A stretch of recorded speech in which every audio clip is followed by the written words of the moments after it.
Absurdo! Políticos de Brasília querem 3 bilhões e 800 milhões de reais para gastar na campanha eleitoral para as eleições municipais do ano que vem. Dinheiro terá que sair da saúde e infraestrutura. PT e PSL devem ficar com a maior parte desses quase 4 bilhões de reais. São 730 milhões para financiar a campanha dos dois partidos. Fenômeno na internet. Bonitinho morre baleado na Ilha do Governador, zona norte do Rio. Dias Toffoli, ministro presidente do Supremo, diz que o Poder Judiciário não tem apoio porque se comunica mal. A imagem que fica nesses últimos 5 anos é que a justiça só serve para soltar ou ser leniente. Nós, infelizmente, ainda não sabemos comunicar de uma maneira organizada. Tiroteio na base americana de Pearl Harbor, no Havaí. Marinheiro abre fogo e deixa um saldo de 2 mortos e 1 ferido. Futebol. Cruzeiro joga sua última cartada para fugir da degola. Corinthians garante participação na Libertadores. Começa agora, RB Notícias, com Hermano Hennig.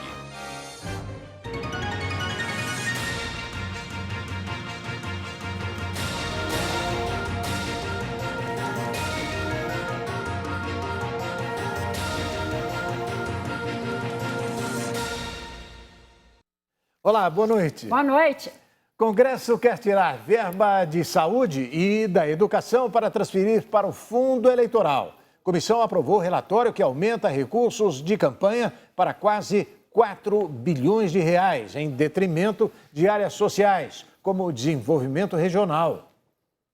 A comissão do Congresso responsável pelo orçamento aprovou o relatório preliminar que aumenta para 3 bilhões e 800 milhões de reais o fundo eleitoral em 2020. Para isso, o Congresso prevê cortes em saúde, educação e infraestrutura. O governo Jair Bolsonaro desejava destinar 2 bilhões para custear as disputas locais. Porém, presidentes e líderes de partidos que representam a maioria dos parlamentares articularam a elevação do valor por quase o dobro. O novo montante ainda deve ir à votação do relatório final na Comissão Mista do Orçamento. Depois, o plenário do Congresso vai analisar a proposta em sessão prevista para o dia 17 de dezembro. O aumento do financiamento eleitoral só foi possível depois da redução nas despesas de diversos ministérios, como saúde, infraestrutura e desenvolvimento regional, que inclui obras de habitação e saneamento. Mais de 15 ministérios perderam orçamento para que o impacto fosse menor. A conta para a expansão do fundo eleitoral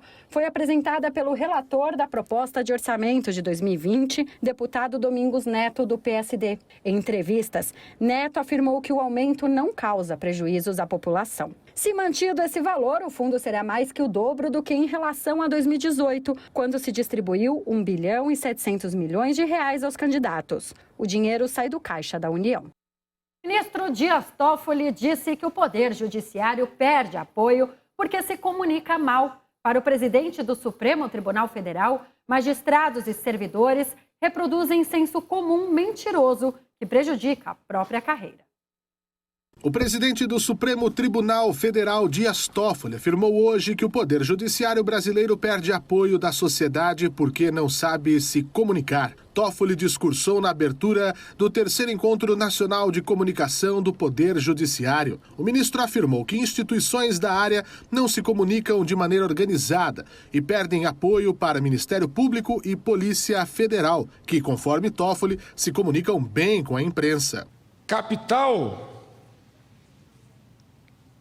do ponto de vista de apoiamento de ações como de combate à corrupção, que são decisões do Judiciário, esse capital é, na comunicação, perdido para outras instituições. A imagem que fica nesses últimos 5 anos é que a justiça só serve para soltar ou ser leniente. Nós, infelizmente, ainda não sabemos comunicar de uma maneira organizada. Segundo o ministro, os próprios magistrados e servidores reproduzem sensos comuns propagados pela população, como a demora na conclusão dos processos, o que prejudica a imagem da carreira. Nós ficamos repetindo que o judiciário é demorado, que nós estamos reproduzindo um senso comum mentiroso, falacioso e que nos auto-prejudica, ao invés de falar a verdade. Toffoli se queixou ainda de como são propagadas as notícias sobre prisões em ações de combate à corrupção atribuídas à Polícia Federal e não às ordens do Poder Judiciário. E o que se divulga cotidianamente? A Polícia Federal prendeu. E depois o que sai? A Justiça soltou. Quem mandou prender foi a Justiça. E num índice extremamente pequeno que manda soltar, também é a Justiça. Vejam a nossa dificuldade de comunicação. Economia. Saída da moeda americana do Brasil atinge 27 bilhões de dólares até novembro. Esse mês, portanto, que está terminando agora, a maior parte, aliás, já terminou, né? A maior parte para o período de 38 anos. Os números foram divulgados pelo Banco Central. A saída de dólares do Brasil superou a entrada em mais de 27 bilhões de dólares nos 11 primeiros meses deste ano, segundo informações divulgadas pelo Banco Central. Essa também foi a maior retirada líquida de recursos para esse período, desde o início da série histórica em 1982. No mesmo período do ano passado, a economia brasileira registrou mais entrada do que saída de dólares e o saldo positivo foi de mais de 11 bilhões de dólares. A entrada da moeda americana se dá quando investidores enviam dinheiro ao Brasil para pagar por compra de produtos brasileiros ou para realizar aplicações financeiras e investimentos em empresas, por exemplo. O dólar sai quando esses investidores retiram recursos do Brasil para normalmente aplicar em outros países ou para pagar pelas importações realizadas. Essas operações ocorrem por meio de remessas feitas por bancos contratados por esses investidores. Conosco hoje o comentarista de economia, Marcelo Guedes. Boa noite, Marcelo. Boa noite, Hermano. Boa noite, Camila. Então, o que é que isso significa realmente? O pessoal está levando os dólares aqui do Brasil embora. Hermano, esse é o reflexo de uma taxa Selic a 5% ao ano, né? Nós tínhamos o Brasil tem uma operação chamada Carry Trade, que o investidor estrangeiro fez muito aqui. Na época que nós tínhamos uma Selic maior do que é hoje, quando já figurou 14%, 13%, 12%, os investidores captavam recursos nos Estados Unidos, no Japão, Europa, países onde a sua economia de taxa básica era baixa, trazia esse recurso para cá, transportava negócio para cá para estar aplicando no nosso mercado. E com isso eles tinham um ganho do spread financeiro da operação. Os juros no Brasil eram 14, 13, 12, isso ainda era muito viável. Então nós tínhamos um abastecimento automático nesse mecanismo que o próprio sistema trazia dólares para cá. Então vamos resolver. Esse capital estrangeiro, ele captava recursos na Europa e Estados Unidos a um juro baixo e aplicava no Brasil, que é o juro excepcional. Sempre foi assim? Exatamente. Né? E dessa diferença de spread, ele tinha um ganho muito grande. E, em consequência desse ganho muito grande, ele mantinha o mercado brasileiro abastecido de dólares. Agora os juros baixaram aqui. Agora os juros mais baixos, níveis históricos de baixa, com viés de cair mais. O que acontece? Nós temos companhias brasileiras hoje com rating de classificação de risco excelente. Eles tiveram acesso a linhas de crédito lá fora. E o que eles fazem? Hoje, com 5% ao ano, dá o conforto para uma Petrobras pagar, por exemplo, a Petro, pagar o que ela deve em dólares, ela manda o dinheiro para fora e repõe o caixa dela com reais, a uma taxa de 5%. Isso ela se protege de uma oscilação cambial, e a gente sabe como estamos vivendo, momento de guerra comercial, etc. Ela fica protegida nisso e também traz um pouco de escassez de dólares no nosso mercado. E o efeito também, irmão, acontece nesse mesmo exemplo ao contrário. Antes, uma empresa bem avaliada de rating no Brasil precisava de captar dinheiro. Ao invés de coletar aqui no mercado interno, no mercado doméstico, que os juros era maior, ela ia para os Estados Unidos, num banco estrangeiro, e trazia esse recurso para cá e automaticamente abastecia nosso país de dólares. Hoje, com o BNDES, com os bancos brasileiros de uma boa saúde financeira, com muito dinheiro em estoque, isso não se faz mais necessário. Essa mesma precificação ele acaba captando aqui mesmo e também sentimos essa falta de Isso tem dólares. reflexo em outros setores, como Bolsa, por exemplo. Olha, irmão, a Bolsa, hoje, falando dela, né, 110.622 pontos o fechamento, 0,29% de alta, chegou a encostar no topo histórico hoje de 111.072, só uma alta de 26% nesse ano. Mas investidores estrangeiros não estão entrando nela. Isso é Isso, interessante, aí né? o que acontece? Isso aqui, exatamente, irmão, isso aqui está sendo movimentado pelo investidor doméstico. O estrangeiro ainda não surfou essa onda, ainda mesmo um dólar, o real barato, ativos brasileiros baratos, ainda não teve essa acessibilidade. E usando esse tema que você disse da Bolsa, do resultado, isso significa que empresas brasileiras tiveram bons resultados. E as multinacionais vão repatriar esse recurso para suas matrizes. Isso também traz um momento sazonal de final de ano de o dólar se manter pressionado. A Bolsa tem reagido bem nesses últimos dias aí, não é? Agora, isso é reflexo também dos juros baixos, né? Juros baixos e o reflexo dos juros baixos... O sujeito arrisca mais na Bolsa. Arrisca porque não tem outro caminho, né? Uma poupança hoje... Agora, é fora de especulação, eu sei que é difícil a gente prever, mas você acredita que possa haver uma eclosão de um volume maior de investimento estrangeiro na Bolsa? Irmão, tudo... Hoje bateu um novo recorde, não foi? Sim, tudo. Essa resposta, ela vem dentro da confiança que o investidor estrangeiro tem aqui no país. Hoje, nós temos uma relação de dívida sobre PIB. O endividamento bruto do Brasil hoje, ele é 80% do PIB quando você coloca o endividamento do governo federal, dos estados e dos municípios. A gente está falando aqui de uma cifra de 5,6 trilhões de reais. O Brasil deve. Exatamente, que é a dívida bruta do país. Então, esse é o volume do nosso PIB, né? Você tem uma ideia, nosso PIB aqui está projetado para 6,86 trilhões de reais, com 1% de crescimento para esse ano aqui de 2019, e a gente está falando de uma dívida de 80%. Ou seja, se não ser investido um trabalho muito forte nas reformas, na boa gestão do dinheiro público, na contenção de gastos, não tem orçamento que sobrevive, porque você pode ter hoje uma agenda de privatizações.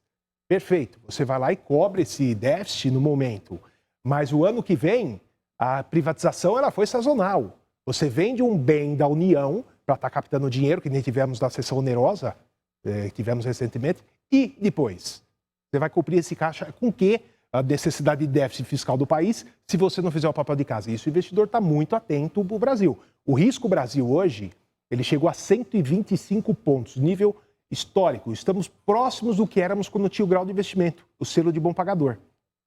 O que dificulta um pouco de a gente ter sublime certeza que esse selo virá o ano que vem, por exemplo, é essa relação dívida. Porque os principais países hoje do mundo que possuem o selo de bom pagador, eles têm uma relação dívida-PIB em torno de 50% a 55%.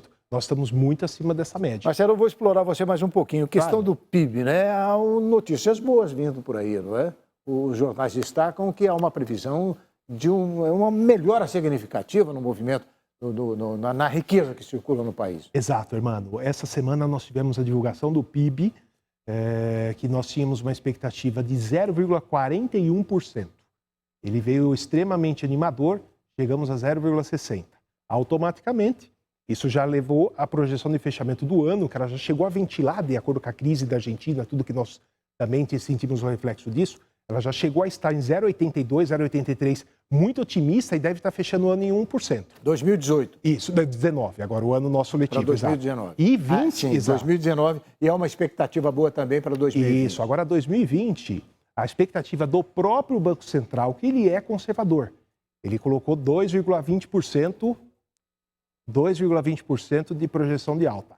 O mercado, a parte mais otimista dos mercados, já prevêem que uma boa evolução nessa agenda de reformas, munido de um bom clima internacional, China, Estados Unidos, eleição de Trump, as coisas irem normais, irem numa boa, nosso país ainda pode surfar um crescimento de quase 3%. Marcelo Guedes, obrigado pela sua participação em nosso jornal de hoje. Eu quem agradeço. Um abraço. Muito obrigado. Você, hein? Olha aí, o Mercosul celebrou na cidade gaúcha de Bento Gonçalves uma reunião de cúpula marcada pelas tensões que se avizinham entre o Brasil, de Jair Bolsonaro, e a Argentina, de Alberto Fernandes. O argentino assume o cargo na semana que vem.